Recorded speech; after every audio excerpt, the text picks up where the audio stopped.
Olá, pessoal! Está no ar mais um CardioFoot Podcast, um encontro para falar sobre saúde, ciência e performance de alto rendimento. Eu sou Milena Ciribelli e a partir de agora você acompanha mais uma conversa especial com um grande nome do esporte. Antes de apresentar os nossos convidados de hoje, vamos agradecer aos parceiros que acreditam e caminham com o CardioFoot. O CardioFoot conta com o apoio do Comitê Olímpico do Brasil, da CBF Academy, do Fluminense Futebol Clube, da CBEX, Colégio Brasileiro de Executivos em Saúde, do SESC, da Vita Health, da Liquids, Tecnologia de Hidratação Funcional, e do Safe Play AI. O CardioFoot Podcast é um oferecimento de Laboratório de Performance Humana, o LPH e da Dadoteca. Agradecemos o apoio a conversas como essa, que fazem a diferença na prática segura do esporte de alto rendimento. No CardioFoot de hoje, nós vamos conversar com o ex-lateral esquerdo do Clube Regatas do Flamengo, que fez história. Ele é o único lateral até hoje que fez 3 gols no mesmo jogo lá no Maraca. Atirson! E aí, Milena, tudo bem? Que bom que você está aqui com a gente. Primeiro, sabe que eu sou seu fã, né? Oh, a recíproca é verdadeira. Você marcou nossa geração de jovem e admirador de esporte, ficava na televisão assistindo e daqui a pouco ela tá falando de mim na televisão. Sensacional. E o futebol ele é tão maravilhoso que ele nos proporciona trabalhar junto, né? Isso mesmo. E aí, depois de um bom tempo, eu tive o prazer de trabalhar com a Milena. Prazer todo meu, foi muito legal. Fizemos a cobertura. Foi muito bacana. E é uma alegria Paulistão, muito grande, né? tá? Sabe que eu tenho obrigado. admiração. Obrigada. Grande, Luiz. Como é que você tá? Tudo bem, meu amigo? Luiz Macedo, doutor Luiz Macedo. Doutor Luiz. Doutor Luiz Macedo. Neto de Evaristo Macedo. Isso aí. Tem muita história. Vai, como é que é? Fala. Poxa vida! Ele tem uma história muito Que legal. foi seu hein? treinador, né? Conta. O Evaristo foi meu treinador, pô. Caraca! Luiz, conta a história aí, Luiz. Exatamente. Tirson, tive o privilégio de conhecê-lo, obviamente não querendo denunciar a idade do Atirson, mas... Eu comecei jovem, era Bem isso. jovem, garoto. Mas tive o privilégio de ver de perto a evolução dele como jogador. Fui muito fã quando era Obrigado, criança, adolescente. Até hoje sou seu fã. Hoje a gente Te trabalhando amo, irmão. juntos. E privilégio ter você aqui com a gente para falar um pouquinho do evento. Naturalmente você tem muita coisa para Legal. contar e acrescentar. Obrigado pelo convite. É uma satisfação. Parabéns, cara. Eu acho muito legal a ideia do podcast e principalmente se falar de saúde é fundamental. E o Luiz tem uma história bacana que ele entrou comigo no Maracanã, né? Ele era pequenininho. E ele não quis contar não, mas eu vou contar essa história. Ah, conta. E naquela época não tinha número, era só o 10 e o 11. Raramente fazia-se outro número, né? Já vinha direto da fábrica, né? Não tinha o que você fazia na hora, a numeração. E ele me contando que era muito fã, e ele pediu o Evaristo, o Evaristo perguntou para ele, qual jogador que você gosta? Aí eu falei, Atirson. Ah, que lindo. E essa camisa está muito bem guardada até hoje lá em casa. E eu fico muito bacana. honrado, porque assim, a gente passa anos, né? Nem imaginava um dia que ia reencontrar, ó, e saber que hoje ele é médico do Flamengo, que é sensacional, né? Pô, já consegui se formar em medicina, hoje médico do Flamengo, parabéns, cara. E eu oportunizar, cara, a gente nunca sabe o que vai acontecer no futuro, né? Sim. Então a gente tem que sempre tentar ajudar e fazer o melhor da gente pro próximo, né? Porque a vida ela é uma roda gigante. Né? Exato. Você levou aquele legal. menino lá pro campo e hoje ele pode te atender se você precisar, não é? Eu espero que ainda não, né? Espero que não precise, Agora, se você mas... não tivesse levado ele, podia ser... Sim, não, mas é muito bacana. Parabéns, né? Eu sei quanto é importante, né? A medicina em si, qualquer área, porque uma hora a gente precisa, né? E eu perdi minha mãe agora recente, vivi o sofrimento dela dentro do hospital e a gente sabe que o médico, ele é aquela válvula de esperança em que ele está ali para pelo menos, ajudar de alguma forma e passar todas as informações, mesmo em momentos, às vezes, desagradáveis. Então, assim, o médico, eu acho que tem que ser muito valorizado. Suporte também, né? O suporte, porque se fica na confiança esperança. que a família deposita, né? É isso. No médico. É tudo, às vezes, né? É a esperança mesmo Legal da demais. melhora. Parabéns, jovem. Tô atendendo aí nosso Mengão agora, a galera do Mengão, fazendo um baita trabalho, cara. Um trabalho incrível dentro ali da parte da medicina que evoluiu muito, né? Hoje os atletas se recuperam de uma forma incrível, totalmente diferente da nossa época, né? Cada um no seu momento, a ciência evoluiu. Isso faz parte, né? Isso é bom pro esporte, é bom pro futebol, principalmente pro atleta. A gente não tinha Como é que vocês se nenhuma cuidavam? preparação de, exemplo, pré-treino lá, né? que faz o trabalho de Mobilidade, de ativação, agilidade, fortalecimento. ativação. A gente não tinha nada disso. Não tinha nada. E é legal ter o Atiço aqui com a gente, Milena, porque justamente ele pegou essa fase de transição em que o departamento médico ele era muito enxuto. E as técnicas de regeneração, recovery, né, tão falado hoje, não existiam. Era muito empirismo, né? As coisas eram feitas de uma maneira até folclórica às vezes. E hoje não, hoje tudo é baseado em evidência. O departamento adquiriu uma importância muito grande, muito mais pessoas. E os atletas a gente consegue fazer com que eles se recuperem em tempo, até às vezes recorde. Sim. Para jogar, enfim, jogos congestionados, como a gente fala. E o Atisson viveu isso, né? Como era antes, e é legal, até dentro do nosso evento, o CardioFoot, um dos objetivos é trazer para as pessoas que não viveram essa fase relatos, né, de vocês, ex-atletas, ex-treinadores, para eles entenderem da onde a gente veio, aonde a gente está, para onde a gente pode ir. Sim. E o relato de vocês é fundamental para isso. Por exemplo, eu na base, a gente fazia o trabalho do Flamengo, fiz minha base toda no Flamengo, e o Flamengo tinha essa preocupação, principalmente na parte cardíaca. Então a gente fazia os eletros, a gente fazia a parte do sangue, desde a base. Isso aí o Flamengo sempre foi muito atento, né? Só que olhando na evolução de um atleta, a gente não tinha academia na base. Eu comecei a fazer a academia no profissional. E se falava-se que se o atleta fizesse muita parte muscular, ficava durão, pesado. E aí você ficava com medo de fazer até você entender que o profissional vai te explicando, só que nem todo atleta tinha consciência que aquilo ali ia te fazer bem. Aquilo ali poderia te fazer mal, porque não era uma coisa ainda muito clara na nossa mente. Estou falando do ano de 95, 96, 97. Quando começou a mudar isso? Isso profissional, né? No profissional, na base, sim. esquece. Na base, eu nunca fiz esse tipo de trabalho. Não tinha nada, né? A partir do início do século XXI, né? Nos anos 2000, esse conceito ele foi mudando e, como o Atisson disse, né? Essas evidências, elas levam um tempo para serem consolidadas e difundidas. E hoje a gente sabe aplicadas, que... né? Exato. Porque... A gente sabe que hoje um atleta que não faz trabalho de força, de academia, esquece. no nível de intensidade que o futebol exige atualmente... Não aguentaria, não né? aguenta. Acaba O músculo não aguenta. Não.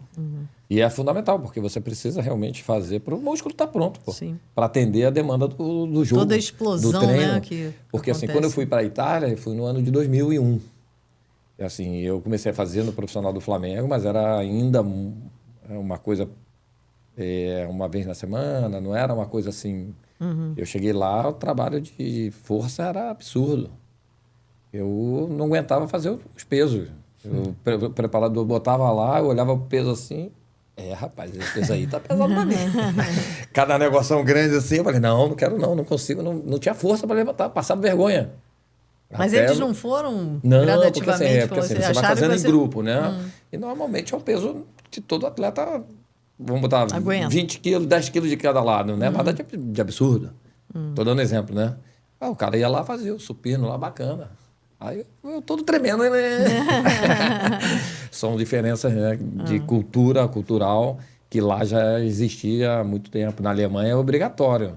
Eu fazia jogava domingo, sábado, domingo treinava de manhã, segunda folga, terça de manhã musculação e ativava no campo logo depois da atividade de musculação. Já fazia com aquelas caixas, isometria, é isso, não? Biometria. Fazia os saltos e, assim, eu nunca tinha visto isso. Você fazia o peso e fazia o salto. Cara, e eu fui ganhando força. Eu nunca tive uma lesão na Alemanha muscular. E aquilo ali fez, cara, e fez eu entender que eu aguentava o jogo de uma forma diferente. Tinha muita mais velocidade. Aqui, né? Eu tinha mais velocidade, eu tinha mais força. E eu não perdia o que era mais importante, era a habilidade. Sim. Agilidade. Eu não perdia, porque eles faziam core. Pô, eles faziam o core antes e depois dos treinos. Massagem pra caramba. Pô, massagem era obrigatório fazer. Chegava lá no treino, tinha que chegar 1h30, às vezes, antes, para você, vários massagistas para fazer. Você tinha que ativar com a... Eu falei, cara, não. Aí dava aquele Miguel, famoso Miguel, né? O famoso Miguel lá, ficava... Não consegue. Não, o cara vai lá, te busca, tá na hora da tua vez. Não tem jeito. Antes e depois do treino. Então, depois, no início, eu não me sentia bem, porque eu não estava acostumado com aquilo. Eu me sentia, sabe, ainda... Mas depois eu não queria mais parar de fazer. Porque aquilo ali fez com que eu falasse, cara, isso aí me faz muito bem. Aquilo ali era uma das coisas... E hoje a gente vê que o Flamengo é um dos grandes... Parabéns ao Flamengo, à medicina, ao Luiz, ao departamento, né? Porque é muito bacana para o atleta isso. Então, você vê cada vez menos, né, atletas no departamento médico. A não ser que você tenha ali algumas lesões que não tem como você também... Exatamente. E o legal é que esses eventos científicos, eles são importantes também para difundir conhecimento e trocar experiências, né? Então, um dos objetivos do CardioFoot é justamente esse. A tecnologia está aí para todo mundo usar, os estudos estão aí, todo mundo tem acesso. E a ideia é justamente tentar homogeneizar isso, usar os mesmos recursos que os clubes de primeira prateleira da Europa usam, para que a gente esteja sempre atrelado com as melhores práticas dentro da medicina do esporte. O Flamengo sempre foi grande, mas agora tem uma outra estrutura, né? Sim. Agora é uma potência, né? Pode-se dizer. Como é que seria jogar hoje no Flamengo? É uma referência até, né? Sim. Cara, eu passei momentos... Eu joguei minha base toda no Flamengo, né? Joguei minha vida toda no Flamengo. Então, vivi todos os momentos ali. E aquela paixão de jogar no Flamengo, ela sempre foi muito grande, né? Porque eu sou Flamengo, né? Mas eu vivi oportunidade, às vezes, de não conseguir treinar porque não tinha ônibus para levar a gente. Você não conseguia fazer o deslocamento. Aí, já chegando no profissional, às vezes tinha 2 períodos.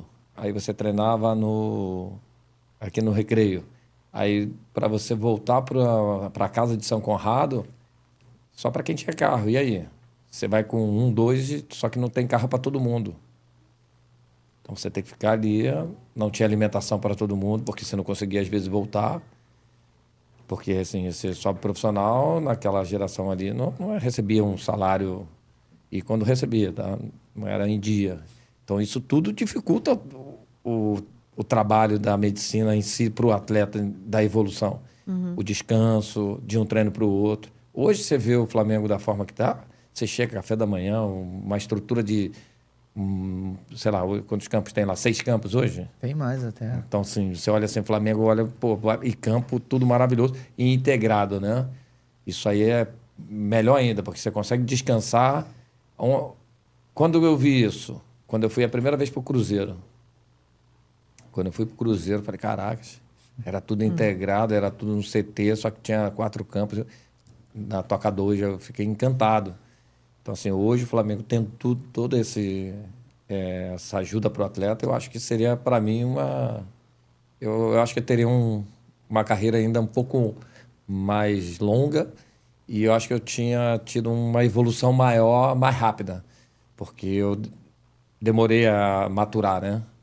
Porque é natural, por não ter na base, só chegar no profissional. Aí você começa a ter um suplemento, mas não é todo mundo que consegue, não é suplemento individualizado, é igual para todo mundo, mas não é todo mundo que tem a mesma demanda de vitaminas.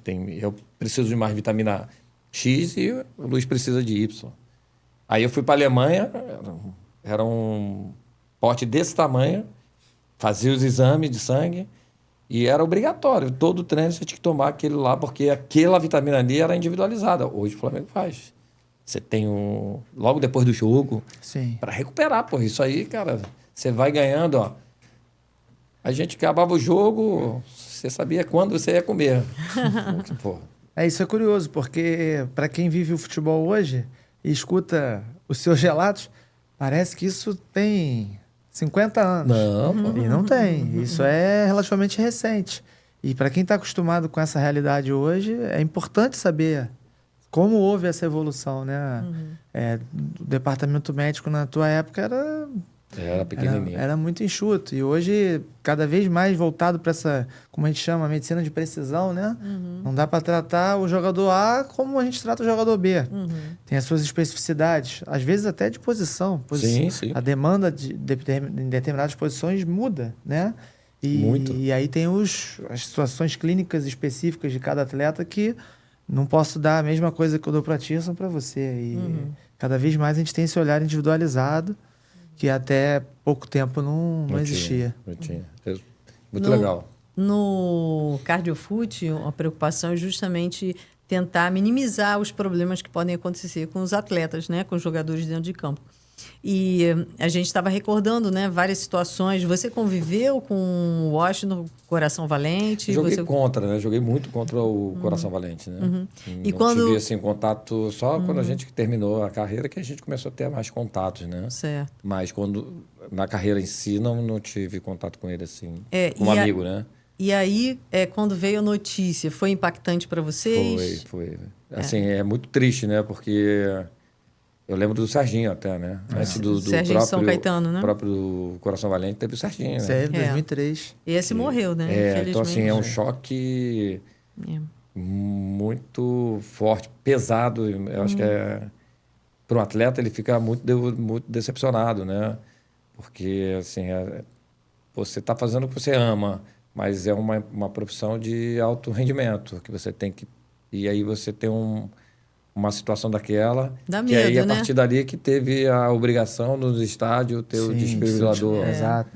Acaba que a partir de um evento trágico houve esse cuidado, esse olhar né? diferente para que houvesse uma atenção maior. Eu não vou falar o nome do atleta, tá?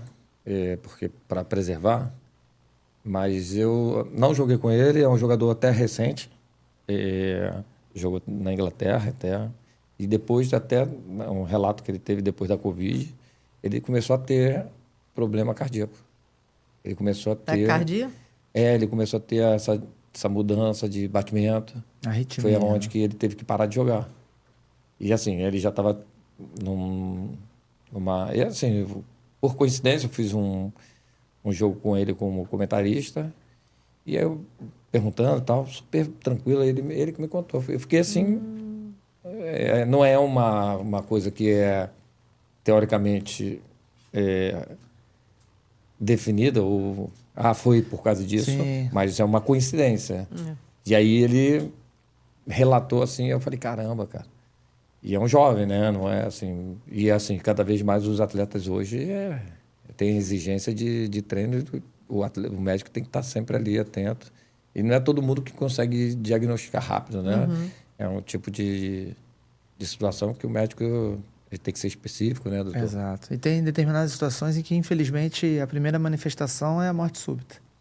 Então, com todos os recursos que a gente tem atualmente para tentar prevenir esses eventos, nem sempre a gente consegue. Teve um jogo, Flamengo e... Agora eu não lembro se foi Flamengo do Piauí, foi um time do Piauí, no Maracanã, que o goleiro teve algum problema cardíaco, que ele teve que sair do jogo e tudo. Eu até fiz o gol de pênalti, né?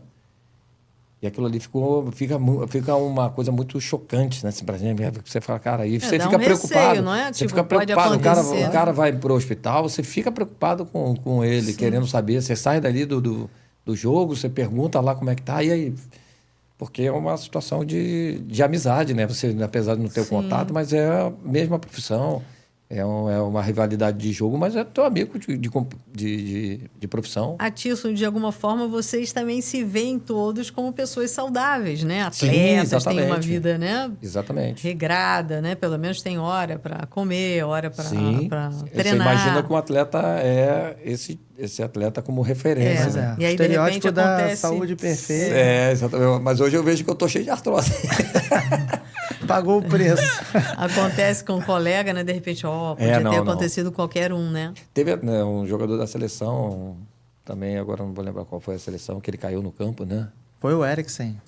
Jogador dinamarquês. Dinamarquês. Teve uma morte súbita no campo.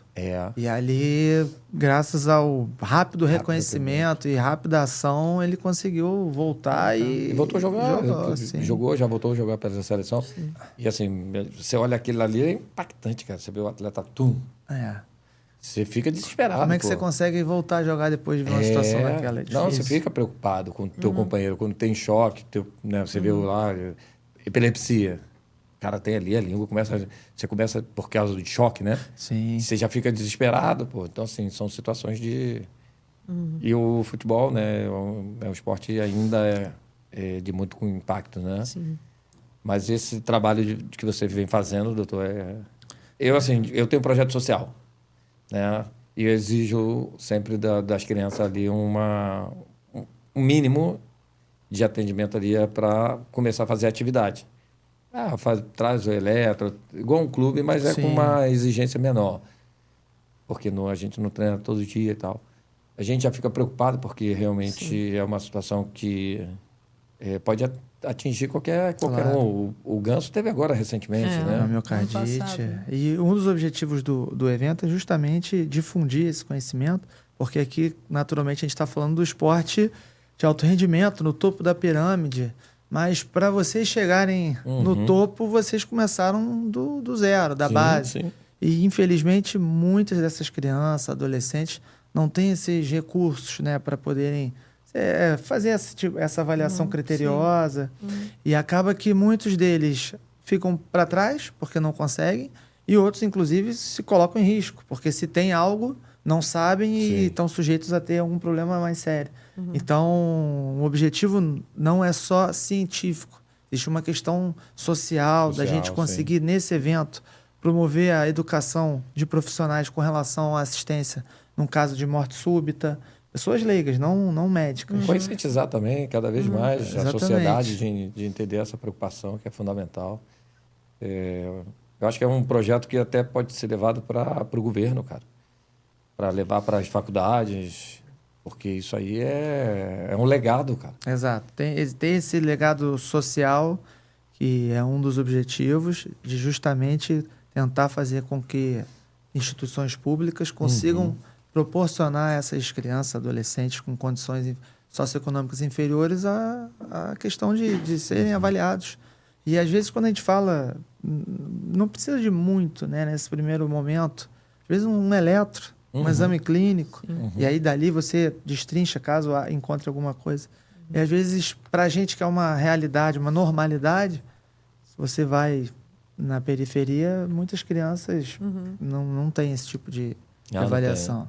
Lá no CardioFoot você até aprendi a fazer, né? Massagem. Que é difícil, cardíaca. né? Objetivo. Mas tem todo, né? Tem toda uma técnica do corpo, achei bacana. Minha filha se formou, né? Que legal. Em médica, né? Medicina. Aí ela estava contando que você tem que botar o corpo, fazer a pressão, ela me explicando. Você vai... Sim, e o curioso, assim, o legal, no caso... espero que vocês nunca precisem passar por essa situação, mas... Cadê a madeira, aqui. Você reconhecer uma parada cardíaca e agir rapidamente, cada minuto que você perde, essa pessoa tem menos chance de sobreviver. Se você faz aquilo de maneira protocolada, correta, a chance dessa pessoa sobreviver é muito maior. Você tem de plano? Eu vou lá na tua clínica, eu preciso já começar a fazer uns exames. Eu já quero, porque eu faço atividade de verdade. Porque assim, a gente para de jogar. Parei de jogar já tem um tempo. Você faz todo ano, você já faz, no início de temporada, você já faz todo o diagnóstico, o check-up todo. Eu paro de jogar e jogo pelado. Eu faço treinamento e não faço... Nada mais? Não faço Só os exames. Tem então, que assim, fazer. eu vou ter que voltar a fazer, doutor. Então, pode marcar lá na tua agenda. E uma das mesas que a gente vai ter no congresso, no evento, é justamente a vida do atleta pós-carreira. Que é mais perigoso. Sim. Porque você também, que eu descobri, conversando com vários amigos médicos, que você também tem que fazer o destreino, né? Diminuir aos poucos. Você não pode parar de repente. Pelo menos um médico me explicou que se você parou de fazer tudo, sai comendo tudo, não sei o quê, você tem um problema muito grave. E aí, de repente, você vai jogar uma pelada. E aí é o risco. O perigo do atleta de fim de semana, Exato. né? Que é o mais perigoso. Só que assim, para o atleta de alto rendimento, vou dar um exemplo. Eu parei. Parei de jogar, não quero mais jogar bola, tal. Parei de jogar profissionalmente e não fiz mais nada. Não fui para academia, não fiz corrida, não fiz nada. Fiquei 1 mês, 2 meses, 3 meses, 4 meses, vou lá de repente e acho que eu sou aquele jovem. E saio dando pique igual um doido. Aí é um grande problema. O médico falou, você também tem que se preparar para também diminuir a tua carga. Você não pode parar, um atleta não pode parar do nada e achar que ele pode jogar, que é perigoso, né? Foi isso que não sei se faz sentido. O atleta, como a gente sempre fala, né? Ele vive ali entre o fio da navalha entre o esporte de alto rendimento, a sua performance na perfeição e a saúde. Sim. Então, assim, hoje a gente sabe que no futuro, vocês, ex-atletas, têm consequências desse esforço repetitivo em alta intensidade. Então, naturalmente, a gente vai envelhecendo, isso é inexorável, e é necessário continuar esse acompanhamento, porque aí também surgem outros tipos de problema. Então, o foco passa a ser do momento que você entra em fase de desenvolvimento até o momento que você joga e, obviamente, tem uma vida depois da sua carreira. Porque a gente ainda para muito jovem, né? Exato. Assim, eu parei com 33, mas hoje consegue se jogar até 38, 40, dependendo do atleta. E aí, se você pensa com 38 anos, você fala assim, vou fazer o quê? É isso. Então, tem toda uma vida para frente, né? É isso. Pô, você não chegou nem, teoricamente, hoje, da forma que o ser humano está conseguindo levar a vida até 90, 100. Pô, você nem chegou na metade. A longevidade aumentou, Exatamente. Então, e aí, os cuidados estão maiores. Exato, requer um cuidado maior. Então, doutor, vou lá em você, hein? Pode ir lá, marcar que eu vou fazer hoje. Tício, agora dessa época toda como jogador, qual a lembrança que você tem mais feliz lá no Flamengo? Feliz é o primeiro dia que eu fui entrar no Maracanã. Eu até não falei, eu gravei com o Zico hoje, né? E não falei isso. E eu acho que assim foi um dos grandes momentos assim que assim, você sonha em ser jogador de futebol. Meu sonho era ser jogador do Flamengo. E eu era pequeno, assim, o primeiro jogo que eu falo é infantil. Que você fica naquela expectativa que assim, quer ser no vestiário, você fazia tudo no vestiário, escuta o barulho ali da torcida, você começa ainda a preliminar, mas você já consegue escutar ali um pouquinho da torcida. E você vai em direção ao gramado. E hoje é o contrário. Hoje você está em cima, desce e entra. Antigamente era ao contrário. Você está em cima, desce e depois você sobe de novo. E aquela sensação de subir na escada, porque eu lembro muito da minha memória afetiva, é que eu ficava olhando da arquibancada o túnel esperando os jogadores aparecerem. Então eu, quando subi a escada, já falei, a galera tá me vendo. Aquela sensação de alegria de você estar entrando a primeira vez no maior palco do mundo, né? Então, assim, para mim, uma das maiores alegrias, assim, foi entrar no Maracanã pela primeira vez, vestindo a camisa do Flamengo, mesmo não sendo profissional, que era uma criança, né? E ali eu me senti à vontade, me senti em casa. A bola não queimou.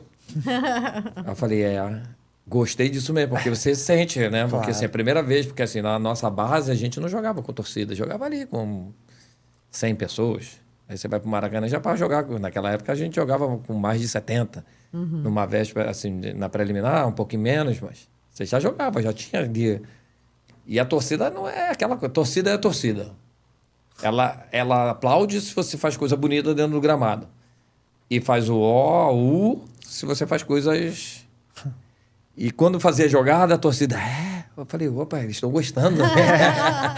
Era aquela sensação de alegria, cara. Eu falei, caraca, você tá levando para a torcida essa alegria. Aquilo ali me fazia... Nunca contei isso, eu acho que a tua pergunta fez eu promover essa lembrança, cara. Então, assim, você é demais, né, cara? E você hoje estava gravando o quê com o Zico? Foi uma entrevista de lateral do tempos anteriores e da atualidade. Aí eu gravei com o Royal e com o Zico fazendo a intermediação ali Ai, que legal. Bate-papo com... Aí conta um pouco da nossa história, muito legal, assim. Zico era teu ídolo? Ah, quem não foi, né? Quem não queria ser o Zico quando era criança? Assim? Quem não queria ser o Zico mentiu. Porque da minha geração, um pouquinho antes, todo mundo queria ser o Zico. Mas ele se inspirava, ficava olhando como ele jogava. Quero fazer isso também. 82, 86, acho que eu vou... Uma das duas Copas, eu era, assim, tinha 82, eu tinha 5 anos. E 86 eu tinha 10 anos. É uma dessas Copas. Eu morava no Forte São João, na Urca, meu pai militar. E a gente tinha vários amigos que jogavam eu morando no Forte, a praia, quem conhece ali aquela região da Urca, Praia Vermelha é um subbairro, né? E aí a gente marcava sempre jogos, amistosos e tal, porque é criança, pô. Aí pegava um ônibus e ia pra lá. E a gente jogava com a camisa do Brasil. Amarela, né? Lógico, não era do Brasil. Todo quem tinha condição tinha. Mas que aí, como a gente não tinha, a gente desenhava, pintava o símbolo e o número era pintado. E todo mundo com a camisa 10 do Zico. Então, assim, o Zico foi a inspiração, acho que... E depois eu tive que mudar de ídolo, né, cara? Porque eu comecei a jogar na lateral, eu falei, não posso mais ser o Zico na lateral, porque pode dar merda, né? Então, assim, aí eu comecei a me espelhar mais no Leonardo, olhar o Leonardo jogar. O Leonardo era um craque, né? E o Zico ficava treinando muito, né? Bater falta, sim, né? O Zico era incrível. Assim, eu não joguei com ele profissionalmente, né? Mas a alegria de tantas vitórias, tantos dribles. E o ser humano que ele é... Ele é incrível, né? É um cara espetacular. Essa semana teve o lançamento do filme dele. Eu até trouxe aqui, ó, o convite... Já era uma faixa aqui com ele, samurai, com vários Zicos, o Samurai de Quintino. E eu achei demais, porque aí eu encontrei Jorginho. Sim. E ele... Aí eu falei, e aí, Jorginho, já viu o filme? Não, tô doido pra ver. Aí eu falei, ai, que legal. Ele, não, o Zico, até hoje, quando eu vejo, eu fico nervoso. Eu falei, Jorginho, tetracampeão. Falei, gente, como o Zico mexeu, assim, mexe, vai sempre mexer com o coração, né, de todo mundo. É uma coisa, assim, que o Jorginho jogou com o Zico, né, cara? Você imagina você ter jogado com sua maior referência, seu ídolo, o maior jogador de todos os tempos do Flamengo, do mundo, né, cara? E você tá ali vendo o cara jogar, o gesto, a atitude, profissionalismo... Quantas referências positivas que aquele cara traz, né? E o filme dele cara, uma das coisas mais sensacionais, porque você fala assim... Eu também adorei. Um relato, né, meu, vendo o filme. Você vê o cara conquistou tudo, jogou no alto nível, no maior, e vai pro Japão onde tinha nada. Você tocava no vestiário, você olhava assim... A Sandra contou a história, né? Cara, você olha assim, você não vai ficar aqui. Que ela mesmo não acreditou. Por que você resolveu vir pra cá, né? E ele fala, nem eu sei, mas eu vim. Então, é sensacional, é o ídolo, né? Então, assim, essa memória minha ela é muito marcante. E tem vários momentos, assim, bacanas, né, cara? Eu joguei com o Zinho, né? Com o Zinho, cara. Bebeto. Zinho também, outra figura sensacional. Eu olhava os caras assim, eu olhava o Zinho, cara, ponto esquerdo, habilidoso, indo pra cima, naquele time de 87, pô. E daqui a pouco eu tô jogando com ele, cara.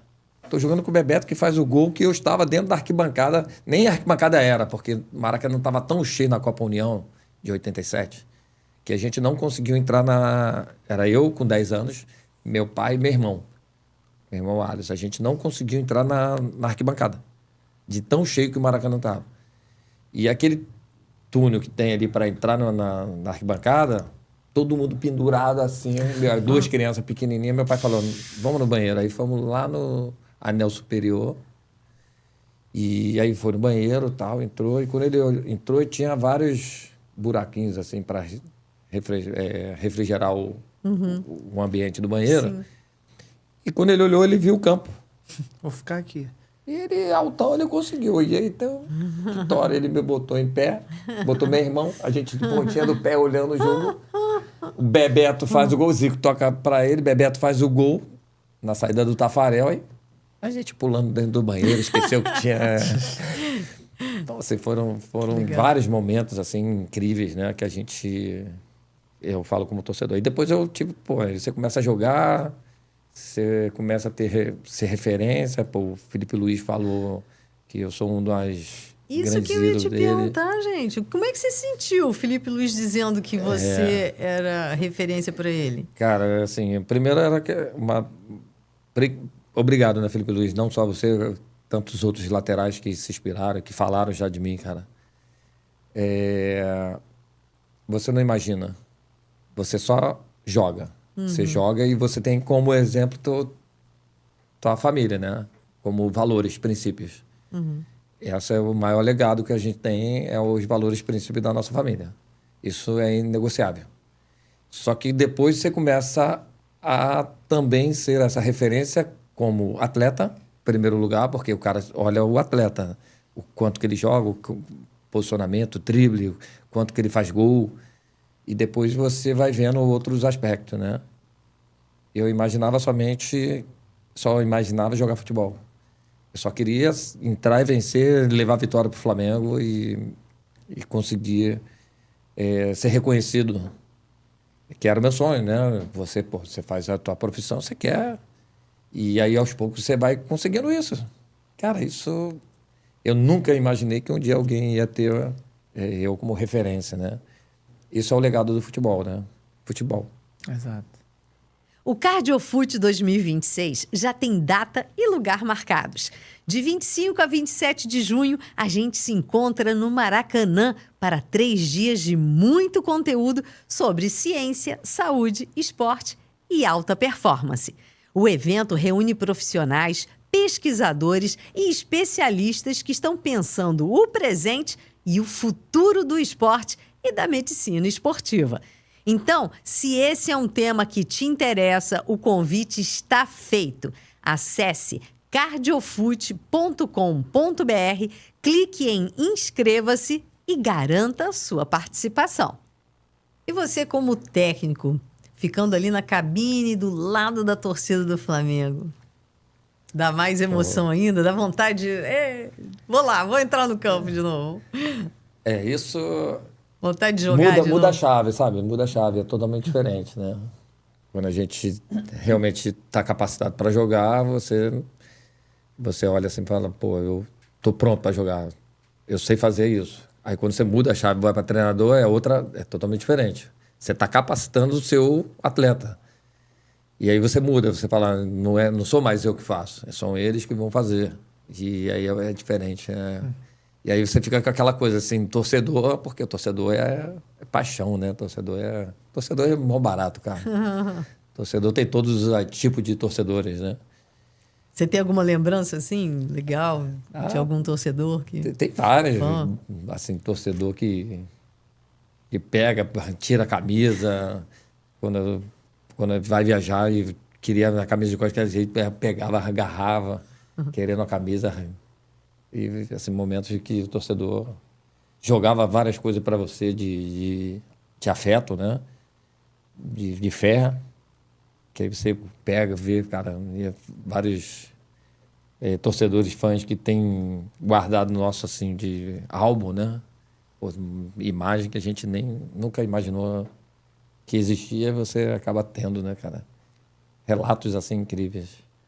E com os colegas, assim, tem alguma lembrança de algo engraçado, divertido que aconteceu com companheiros em campo ou fora?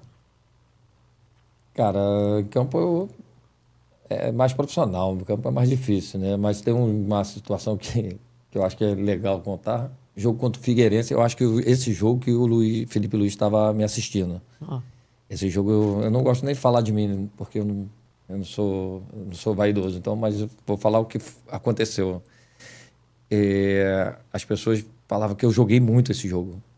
E aí eu jogando, tô ali driblando, tô fazendo o jogo e tal.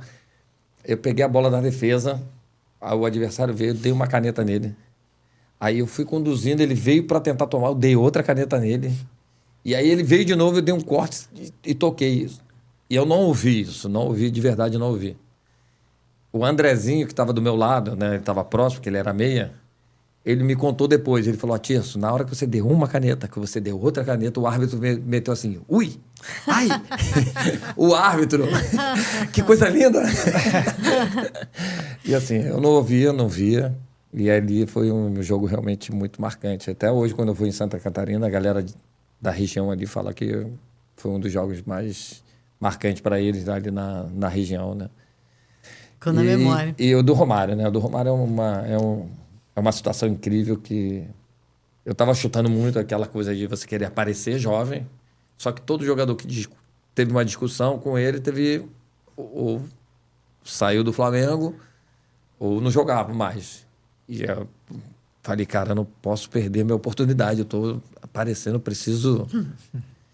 preciso entender o que está acontecendo. Só que eu não sabia por que ele reclamava. Ele estava abrindo o braço, reclamando comigo. Só que é o Romário. Pentacampeão, tetracampeão do mundo, já campeão de tudo onde ele passou, melhor jogador do mundo. Eu não posso discutir com o homem, né? E eu sou fã do cara, pô. E aí eu fui lá no quarto dele, na concentração, bati no quarto, Fabiano, zagueiro, abriu. Aí ele fala, tio, se quiser. Eu falei, quero falar com o Romário. Aí o Romário tá tomando banho. Eu falei, então eu vou esperar ele. Aí eu fui lá, ele falou, senta aí na cama dele. Eu falei, porra, vou sentar na cama do Romário. Senta aí, cara. Aí eu falei, sentei. Aí o Romário saiu de toalha. Ele fala, Peixe, o que você quer? Aí eu falei, bota teu short, né? Eu vou conversar contigo aí. Aí ele botou o short e tal, sentou. Ele falou, então, o que você... Eu falei, não, que você, tá abrindo o braço pra mim, eu preciso entender o que eu preciso melhorar. Porque se você está abrindo o braço é porque tem alguma coisa que não está funcionando. Não, tio, você está pegando na intermediária e chutando. Está chutando muito, pô. Você tem que tocar a bola mais em mim. Eu falei, só isso? É nada mais? Só isso? É isso? Ah, então isso é mole para mim, pô. Foi um jogo contra o Santa Cruz no Maracanã. E a bola veio do meio campo para a lateral e eu entrando da lateral para dentro da área. O zagueiro veio, dei um toquinho, tirei esse zagueiro da jogada, levei na linha de fundo. Só que eu tinha 2 passos para chegar na linha de fundo, coisa de 2 segundos no máximo. Tirar o cara da jogada, a bola não sair e eu achar o Romário dentro da área. Eu tinha que terminar qualquer jogada, eu tinha que tocar para ele e fazer o gol. E aí o gol ele aqui no meio da área. Só que quando eu dei esses 2 passinhos, eu já olhei para saber a movimentação do baixinho, pô. Porque ele sempre foi muito inteligente. E quando eu olhei, ele só fez assim, ó. Foi tipo salão, né? Vou no fundo e veio na frente.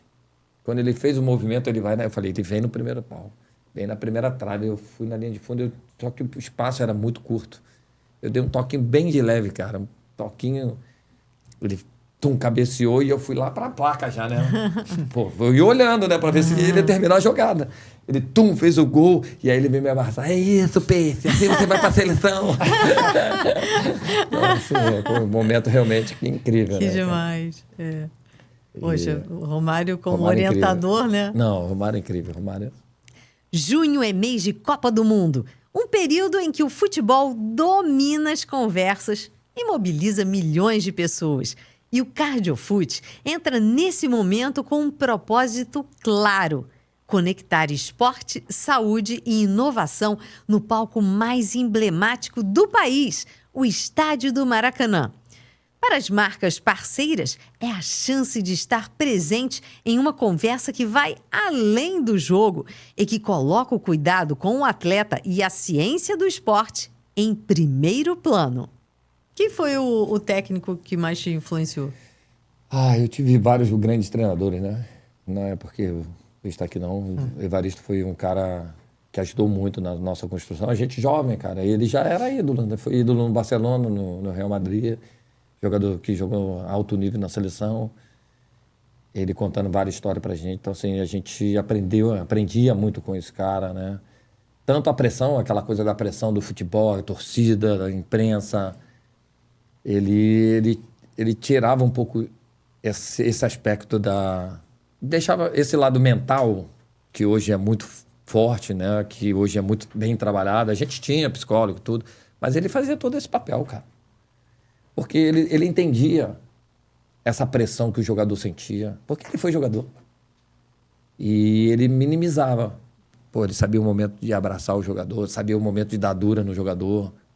Ele fazia um ambiente muito leve, e além do grande treinador que ele foi, né? Então, você aprende muito, né? Vanderlei Luxemburgo, Joel, Papai Joel, Carlinhos, cara. Carlinhos foi incrível, cara. O Carlinhos. Bonamigo, Vadão. Ou seja, aprendeu com todos, né? Porque você vai... Assim, todos os tipos de treinador, você vai aprender, né, cara? Assim, você pode ser mais rígido, né? Tem treinador que, tipo o Leão, ele era mais rígido. Então, assim, você vai pegando algumas coisas de um ou outro. E para você ser treinador, você tem essa referência, você também busca tirar um pouquinho de cada um, o modelo, forma, palestra, porque você não tem você não nasce com aquilo ali, você não nasceu treinador. Quem foi jogador, ele teve uma profissão de jogador. Ele não foi só estudei para ser treinador. Uhum. Né? É diferente.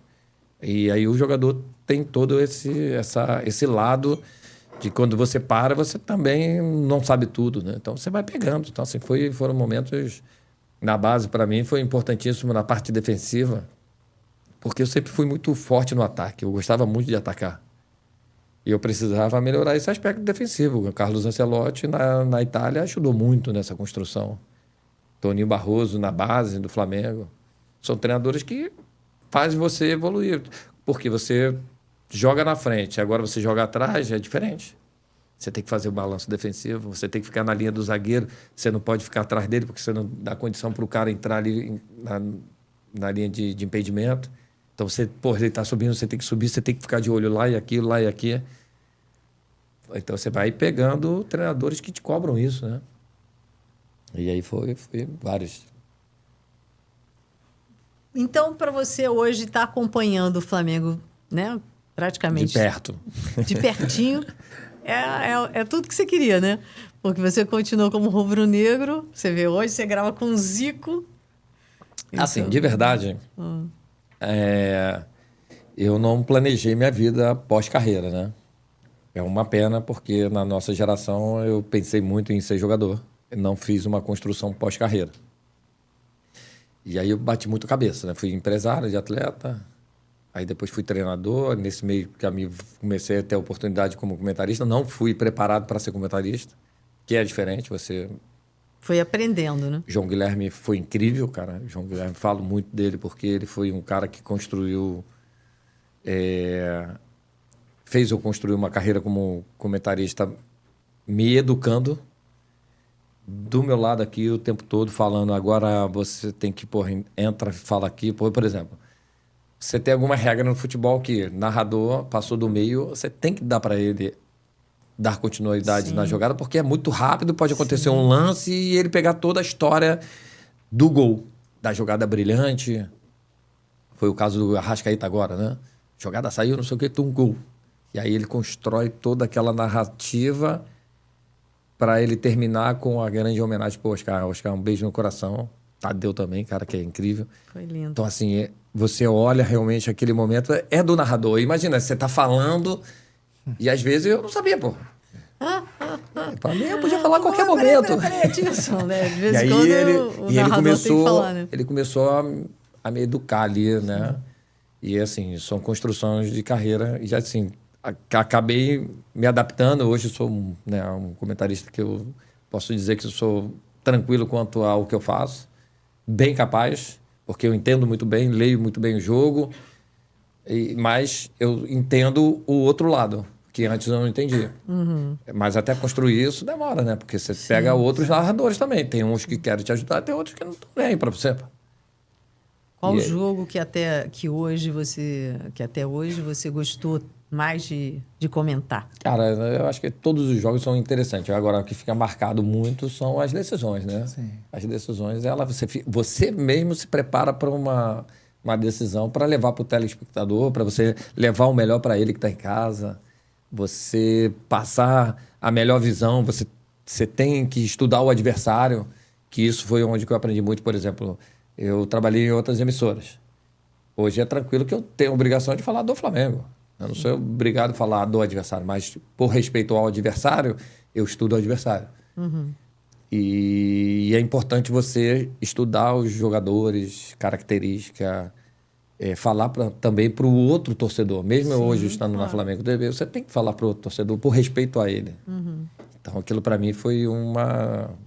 Eu sempre gostei muito de respeitar o torcedor, né? E eu, como comunicador, eu preciso levar o melhor para eles, né?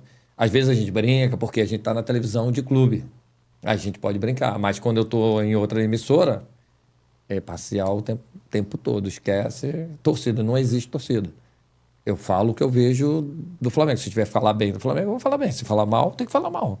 E isso também serve para o adversário. Mas quando eu estou em outra emissora, quando eu estou na emissora do Flamengo, a gente fala o que a gente lê com respeito ao Flamengo, né? Aos jogadores. Porque é muito ruim você escutar que você está falando mal do atleta. Você pode falar mal do atleta de uma forma técnica. Hoje ele não está bem. Hoje ele está errando passe, hoje ele não... posicionamento, fisicamente ele não rendeu. Beleza. Agora, você pegar no individual, é muito ruim, porque eu fui atleta. Isso magoa muito, né? Não só ele, não. Magoa parente, amigo, filho, neto. Falo porque aconteceu comigo, não vou falar o nome. Teve um comentarista que foi muito infeliz. Eu tinha acabado, assim, eu tive altos e baixos na minha carreira, como qualquer um. Com o lado emocional também, porque o lado emocional, ele também... Eu tive vários momentos delicados, momentos que eu, às vezes, não queria mais jogar bola, por tristeza mesmo. Mas eu tinha que fazer, porque era a única coisa que eu sabia fazer. E, assim, quando eu fui para o Brasiliense, né? Eu fui para manter a forma, porque o amigo conheceu o presidente lá e tal. Eu tinha mercado, a gente não tinha empresários, assim, que hoje em dia tem empresas que gerenciam a sua carreira, faz um planejamento. A gente não, tinha um intermediador que fazia... E aí eu fui para o Brasil para manter a forma só, para manter ali. Eu estava com 29 anos, era muito jovem ainda. E a Portuguesa... Eu fiz um grande jogo contra o Criciúma. Eu jogava de meia. E o Estevão Soares me ligou, estava na Portuguesa, treinador. E acabou o jogo, muitas ligações no meu celular de São Paulo. Pô, só que eu não vejo o celular no vestiário, vejo no ônibus, no hotel. Já era meia-noite. Aí eu falei, ligo ou não ligo? Pô, muitas ligações, pode ser alguma coisa. E aí me ligou. Aí eu atendi, sou eu, Estevão Soares, treinador da Portuguesa. Eu sei, professor, quem é você. Tudo bem? Tudo. Quer voltar a jogar de lateral? Cheguei na Portuguesa agora, vi teu jogo, vi que você está muito bem. Quero contar contigo aqui para a gente te livrar do rebaixamento. Era na reta final ali do Brasileirão, da Série A. Eu estava na Série B. Cara, quero. Vou. Cara, foi assim uma das coisas mais... para mim, mais marcante, né? Porque voltei a ser muito feliz ali. Voltei a ter uma alegria de jogar futebol. Minha família gostou muito de São Paulo. São Paulo é a cidade que a gente amou. E aquilo ali foi um momento que eu voltei a ser feliz, cara. A alegria de jogar futebol, falar, cara, eu tô tão feliz com o ambiente dos jogadores, torcida te dando valor, aquela coisa de... E não era assim, o clube tão, né, marcante como São Paulo, Palmeiras, Flamengo. Mas você voltou a encontrar sua alegria de jogar futebol. E ali eu voltei a minha alegria. Então, assim, e aí, quando eu fui contratado, eu só fiz o relato para falar do comentarista. Sim. Para fazer a coisa. Quando eu fui, o infeliz, numa dessas emissoras grandes, fala assim, é uma pena... Portuguesa está errando mais uma vez numa contratação. Ele é um chinelinho, ele não quer mais jogar bola. Cara, aquilo me magoou tanto. E eu não vejo, de verdade, eu não assisto programa de televisão. Eu assisti o teu, porque é diferente. Programa que você fazia, que é um entretenimento de notícias que trazem você para cima, só coisas legais. E os outros de debate era... Eu não vejo. Quem me falou foi meu sogro. Meu sogro Edson, ele chegou para mim e falou, tia, você viu o fulano? O que ele falou de você? Falei, cara, não vi, não. Não, falou isso, eu tô muito chateado com ele. Falei, não, mas deixa para lá, cara. Não vai mudar nada na minha vida, não. Pode ficar tranquilo. Aquela coisa me magoou. Porque aquilo dói. Machucou ele e me machucou. Porque eu soube através dele, mas me machucou. E só que aí, no ano, eu joguei tanto, cara. Mas eu joguei tanto na Portuguesa. Eu estava tão feliz que eu fiz a renovação, né, do contrato. E eu, infeliz, eu tive que ir na emissora do infeliz. E estava do meu lado, o infeliz. Pergunta se eu falei alguma coisa para ele. Não, pô, porque não ia mudar nada na minha vida. E acabou que virou combustível para você. Mas assim, né? Te impulsionou, né? E também é uma coisa que, assim, você acaba... Mas, assim, você tem que ter preocupação. Ele poderia falar de qualquer outra forma. Ou ele poderia pegar meu número de telefone. Pô, vi que você foi contratado. O que aconteceu nesses últimos... Aconteceu alguma coisa que você... Uma preocupação. Porque a gente tem tanta coisa em... O atleta, ele é um ser humano normal. Claro, tem problema já. Eu tive um problema aço, então não estava no momento... Não conseguia render. Mas não era porque eu não queria. Porque a tristeza não fazia a decepção ou... hoje o lado mental, né? E aquilo ali me magoou. Então, assim, eu tenho sempre a preocupação de evitar falar do atleta. Quando eu falo do que eu estou vendo de jogo, cara. Você não verbalizou o seu problema até para poder as pessoas... Não. Você não quis? Não quis, não. Até porque é uma coisa que... Particular, né? Aí eu... Mas é ruim, né? Porque interpretam de uma forma lógico. Como se fosse desleixo seu, de você não se dedicar, não querer jogar, né? Não, porque assim, a coisa não andou mesmo. Então, mas você sente sozinho essa dor, né? Porque você fica com tua família, tua esposa, tua filha pequena, minha filha era pequena. Aí você tem amigos, parentes, pai, mãe, né? Eu tinha minha mãe ainda, tinha meu sogro, minha sogra. Você começa... Você mexe com o ambiente todo, né? Porque todo mundo torce para você, pô. Todo mundo quer a tua felicidade. Porque o torcedor, ele só vê o que ele está vendo no jogo, pô. Fora do jogo, o extracampo, tudo bem, a gente não tinha, né, como mencionar, falar, nada. E até para preservar também, porque não faz sentido, né? Mas um dia, quem sabe, ainda eu posso mencionar sobre. Atisson, e você está acreditando na seleção brasileira? Cara, assim, o Brasil ele teve vários problemas até a chegada do novo presidente, né? Do Samir. Antes disso, o foco não era o campo, né? Isso muda muito. Trouxe um treinador, mas que já queria o Ancelotti. Ficou naquela coisa, vai vir, não vai vir. Aí você traz o Dorival. O Dorival também tenta acertar. Só que estava muita cobrança, né? Nenhum dos dois brasileiros conseguiram dar sequência, porque o externo estava muito pesado para eles, né? O externo atrapalhou o desenvolvimento do trabalho deles. E aí você traz uma figura que todo mundo tem muito respeito, né? Que é o maior técnico, Carlos Ancelotti, né? Ele foi meu treinador, do planeta, né? Ele foi meu treinador. Ele é um cara incrível, um cara sensacional como pessoa. E ele sempre gostou muito de brasileiros. E quando ele vem com essa expectativa de você montar um novo protagonismo para o Brasil. O Brasil ainda não conseguiu voltar a ser o protagonista, né? Então, assim, ele ainda está tentando achar o melhor caminho. Também, né? Isso. Ele não conseguiu treinar, nem os outros. Mas esse ciclo que foi iniciado, você já vê algumas coisas dos próprios atletas, algumas coisas que ele fala, tipo, Neymar. Todo mundo imagina que é o Neymar, que é o Neymar, que é o Neymar.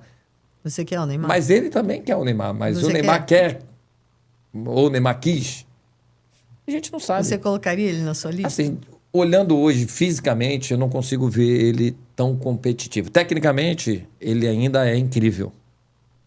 Talentoso, né? Ele é incrível, ele acha um passe como poucos, ele vê o jogo como poucos, ele consegue.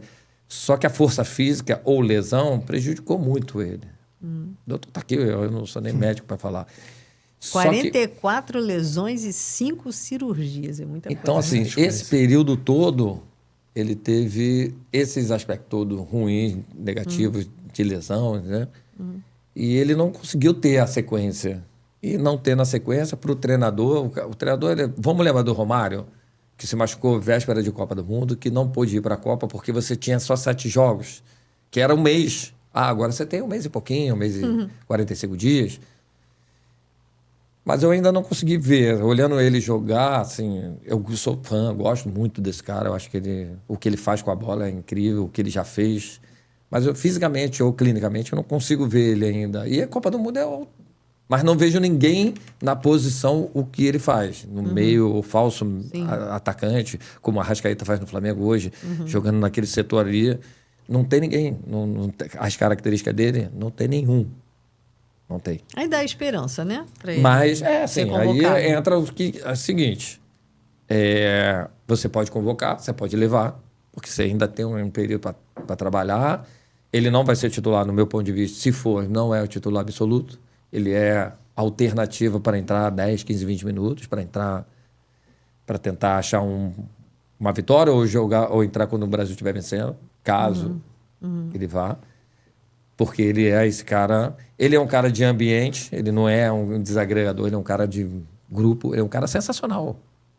É um cara sensacional. Então, assim... E como hoje você pode levar, acho que 26? 26.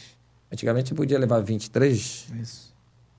Assim, você ganha mais 3 posições, né, que você pode levar jogador que não está jogando, você pode levar jogador com uma idade mais avançada, você pode arriscar, porque você não vai fazer falta, de repente, no elenco. Pô, você tem 23, pô. 15 3 no goleiros, banco, né? 20. 15 no banco, muita então gente. é um bocado de gente, né? Então, assim, Tem que ter gente boa, né, nesse banco. Aí a escolha do Ancelotti, né? Assim, a cobrança em cima do Ancelotti é muito grande, mas é um cara que ele é muito justo.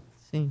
Uma coisa que o Carlos Ancelotti é justo. Ele olha ali, mas a gente fica na expectativa, né? Que a gente quer ver também mais uma Copa do Neymar, né? Essa característica do Ancelotti é a mais forte para você? Eu acho que ele tem esses valores dentro dele que é incrível, né? De respeitar, de oportunizar ali. Ele não tá assim, não vou levar o jogador que não está bem por causa só do nome. Não, ele vai levar quem está menor no momento. Não importa quem seja, né? Ele tem ele também, por tudo que ele ganhou, tudo que ele conquistou, ele tem essa bagagem e ele sabe lidar com todos os tipos de jogadores. Porque, pô, ele pegou o Zidane. Na época era o Zidane que jogava com ele, Del Piero, Trezeguet, Buffon, Thuram, Nedved. Eu falei, cara, como é que ele Só consegue fera. fazer tudo isso? É muito craque junto, Estava né? lá no meio. Então, assim, é um cara que ele sabe gerir muito bem o grupo, né? É um cara que faz a gestão e muito tático, né? Ele arma o time taticamente muito bem, tanto ofensivo como defensivo. Ele consegue fazer uma leitura muito boa. E a gente espera, vamos ver. Tomara que o Brasil consiga. Se não for nesse ciclo, ele está achando várias grandes peças jovens para a próxima Copa. Você acha que o Endrick pode Eu acho que o fazer uma Endrick vai. diferença? Eu acho que o Endrick vai. Ele carimbou no último jogo. Ele estava em dúvida e tal, mas ele entrou da forma que ele entrou, jovem, está muito bem no Lyon. Eu acho que ele carimbou. Alguns, no meu ponto de vista, alguns já carimbaram. Danilo Volante carimbou. Eu não só levaria ele para a seleção, para a Copa, mas eu já entraria como titular, ele e Bruno Guimarães. Para mim, Danilo titular junto com Bruno Guimarães. Quem mais você acha que vai? Da Vini? última. Não, esses são certíssimos, né, cara? Esses aí a gente tá tentando A descobrir nova os que galera. estavam em dúvida, A né? nova galera aí. Tava em dúvida, né? Mas aí depende do Estevão, se ele vai se recuperar, né? Que ele teve uma lesão. Tomara que ele se recupere, porque é um baita atleta. Acho que vai né? dar tempo, não vai, Acho doutor? que dá. É. Não sei exatamente o que houve, mas pelo relato do médico, acredito que Tomara que sim, porque esse é uma das grandes esperanças nossas, junto com o Sim. Vini ali, de potencial individual, né? Porque assim, o 9 mesmo ficou muito, muito carente, né? Ficou ali muito carente, né? Essa figura 9. Pedro. É Pedro, né? Do Chelsea, não é isso? Pedro, né? sim. O João Pedro. João Pedro, isso, é Pedro. Então, assim, eu acho que ele é muito bom jogador, mas na seleção ele ainda não conseguiu se firmar como titular. Então, assim, ficou. Eu acho que ele vai para a Copa, porque é um baita jogador. E o nosso Pedro, né, do Mengão, por não ter tido essa sequência antes, se ele tivesse essa sequência de janeiro até agora, ele estava na Copa. Isso aí não tenho dúvida nenhuma, mas ele só conseguiu, né, ter essa sequência agora de um mês para cá. Aí você não foi ali, a não ser que ele banque muito, né? Não sei. Aí.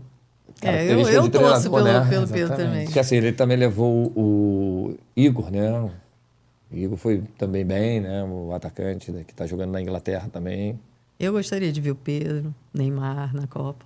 Eu gostaria. Não, sem dúvida, assim. A gente torce muito, né? O Pedro é um baita atacante, né, cara? E agora ele tá numa confiança, tá numa alegria de jogar. Aí é escolha do treinador. Ele fala, caraca, isso realmente agora ele tá no momento. Aí ele vai brigar ali com Igor, né? Se eu não me engano é Igor. É, o Igor Thiago. Igor Thiago, e Pedro e Hendrick. São os jogadores dessa. Aí entra o Pedro, vai ficar ali. Olhando assim, pelas características, acho que o Hendrick vai, porque é um jovem que tem uma dinâmica verticalizada. O Igor muito de área, muito forte. Pedro, ele era para fazer, mas ele está saindo um pouco mais da área. Pode ser que o Pedro possa brigar, pode ser. Pode ser uma briga. Não sei. E qual seleção que você acha que pode ser a maior pedra no caminho do Brasil? Cara, do Brasil, a França é muito forte, a Espanha é muito forte. No grupo, o Marrocos é muito forte. Tem, né, evoluído muito, né? O Marrocos tem jogado. Tem que passar logo por Marrocos, né? Eu acho que o Marrocos vai ser, assim, não pode perder. Primeiro passo é empatou ou vencer, porque ali vai ser a grande. Porque os outros dois é mais tranquilo, na chave, né? Argentina, Uruguai. O Uruguai também tem um time, uma seleção com muitos jogadores bons. A Argentina vem de uns anos para cá, né? Os jogadores entenderam muito bem que o treinador achou uma forma de jogar incrível. A Alemanha em si, ela é sempre aquela incógnita, né? Ela pode chegar e pode ser que saia na primeira fase. É incógnita, estou falando dos últimos anos, tá? Porque ela sempre foi muito forte nos últimos, até a Copa no Brasil, né? Até a Copa no Brasil ela chegou em todas. Foi mesmo. Mas depois dali perdeu, né, aquela geração toda e você teve que fazer um novo ciclo. Olhando assim, a Croácia tem uma seleção, né? Mas não sei se chega não, a Croácia não sei se chega não, mas tem uma seleção que pode dar trabalho, pode chegar ali um pouquinho. Tem alguma outra aí que vocês lembram? Acredita no Hexa, então? Sabe uma que eu gosto, mas que não tem... Não consegue... A Inglaterra, cara. Ah, sim. A Inglaterra tem uma... essa agora, ela tá com uma seleção incrível, cara. Seleção jovem. Cara. Muito boa. Eu gosto muito. Quando eu olhei assim, ela jogar, eu gostei muito de ver a Inglaterra jogar. Dinamarca também tem uma seleção boa também. E sempre pode parecer aquela zebra, né? Que Azarão. toda Copa tem, exatamente, né? A gente nunca sabe, né? De repente, parece, se não está contando, o time vai indo, né? A seleção vai indo. E me fala uma coisa.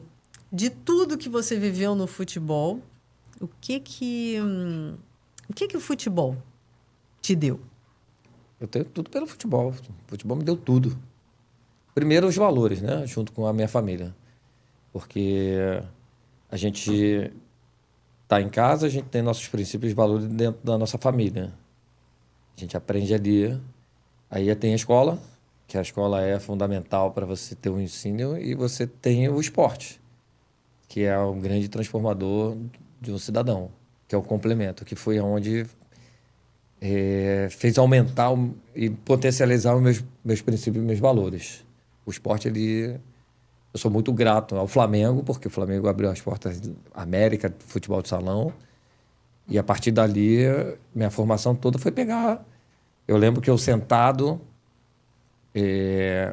mirim, com todos os nossos amigos, o treinador Tony Barroso conversando com a gente, ele falou assim, a gente está aqui, a gente quer formar um atleta, a gente quer levar vocês para o melhor, para ser profissional, mas a gente está formando aqui cidadão, porque algum amiguinho tinha feito alguma atitude que não foi legal. E ele deu uma chamada naquele momento, não lembro qual foi a atitude, né? E eu sentadinho ali, cara, olhando, eu falei... Nunca mais saiu da minha mente aquela fala. E realmente foi a construção, porque você vai educando a atitude de atletas. Você está educando todo o tempo, o esporte está te educando. Você respeitar o teu companheiro, respeitar o adversário, você ter comprometimento, horário, regras. E aquilo ali você vai fortalecendo, né? E eu, quando eu tive meu projeto, você tem que colocar isso dentro do seu projeto. Porque um amiguinho tirou a camisa e jogou no chão. Eu peguei a camisa, guardei. Aí o menino foi embora. A gente não teve mais contato ali naquele momento. E aí ele voltou para treinar. Aí eu chamei ele no canto e falei assim, a tua atitude ela não foi uma atitude respeitosa. Eu quero que você peça desculpa não só para a comissão técnica, para o treinador, mas para todos os seus amiguinhos. Se você não fizer isso, você está fora do projeto.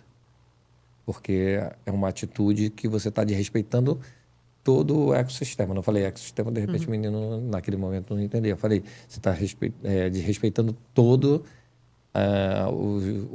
os atletas, a comissão, a atitude de um comportamento de esporte. Aí ele me olhou. Desculpa, professor. Aí foi lá, pediu desculpa, né? Eu falei, então agora ele volta a se integrar à equipe. São os valores, né? Então o esporte me deu não só a oportunidade de eu hoje seguir minha vida, pagar faculdade para minha filha, se formar em médica, né? Medicina. Exatamente. Assim, é uma coisa que o esporte ele é realmente tudo, né? Na minha vida, né? O futebol. Obrigado, Charlie Miller. Tudo começou com ele, né? Luiz, mais alguma consideração? Estou só apreciando aqui, ouvindo as histórias. Poxa, obrigado. Dá vontade de sair, única, né? Exatamente. Já está na hora, gente? Poxa vida. A vida é um ciclo, né? Todos nós passamos por essa fase de aprendizado e a gente tem que tentar pegar isso, usar e depois passar para os que vêm depois da gente. E o Atirson faz isso de forma muito brilhante. Obrigado. Prazer ter você com a gente aqui, Atirson. Eu fico muito feliz, de verdade, porque quando a gente vem num bate-papo, né, num podcast ou qualquer tipo de mensagem que a gente vai deixar, a gente nunca sabe como é que vai ser, né? E esse momento para mim foi muito marcante, né? Porque a gente fala totalmente de forma diferente, né? Vocês fizeram isso aqui para mim. Estamos batendo um papo. Que a hora passou, cara, e eu tô aqui. E você hoje em dia é super ocupado, né? Projeto, assim, né? Como narrador, como comentarista. E ainda tem outra empresa, né? Você está agitando, né? Tô tentando seguir nossa vida, né? Vem coisas boas por aí também, né? Eu tô imaginando uma possibilidade futura aí. Um amigo me chamou para fazer a TV do Atirson. Ai, que bacana. E estou tentando entender produtoras. Então, assim, a gente está desenhando um próximo passo também para frente. Está sendo muito bacana. Mas obrigado pela palavra. Fico muito agradecido, cara. Prazer. E que bom, né? Que o esporte ensina tanto a gente, né? Capaz de mudar vidas, né? Sim. Inspirar, ensinar. Que bom, né? É isso. Que bom. É o esporte, né? O esporte junto com a educação, é uma maior ferramenta de transformação. Estamos chegando ao fim de mais um episódio e mais uma vez eu quero agradecer aos parceiros que acreditam na união da ciência, da saúde e do esporte. Agradecemos ao Comitê Olímpico do Brasil, à CBF Academy, ao Fluminense Futebol Clube, à CBEX, Colégio Brasileiro de Executivos de Saúde, ao SESC, à Vita Health, à Liquids, tecnologia de hidratação funcional, e ao Safe Play AI. O CardioFoot Podcast é um oferecimento do Laboratório de Performance Humana, o LPH, e da Doteca. Muito obrigada! Eu sou Milena Ciribelli e este foi mais um CardioFoot Podcast.